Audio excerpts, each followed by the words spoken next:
inače sam iz Dubrovnika, živim u Zagrebu već nekih 7-8 godina i mislim kao i svim Dalmatincima da jedino što nam nedostaje je more. To bi bio nekakav logičan odgovor. A kad sam doma, onda mi fali ova gungula Zagreba i taj neki vibe koji ima veliki grad.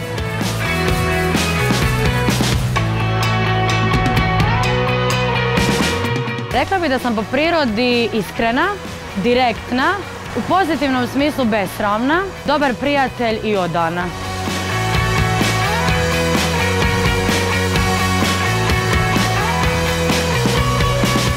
Nikada ne bih odjenula neki trend koji mi osobno ne pristaje.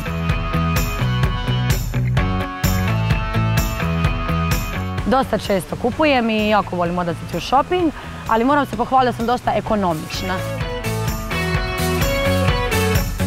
Instagram je moj, ajmo to tako nazvati, hobi posao. Radim 2 day joba kao i svi normalni ljudi. Jedan od njih je asistentica sam i radim u jednoj velikoj turskoj firmi, a drugi je da prevodim turske sapunice.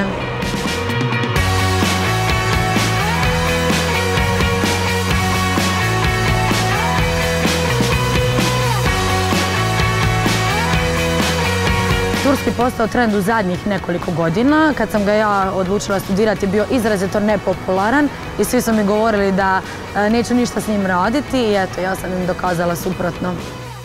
Benim motom nerede akşam orada sabahtır. Yani bu da Türkçesi böyle carpe diem için. Yani gerçekten bana yakışan bir cümle.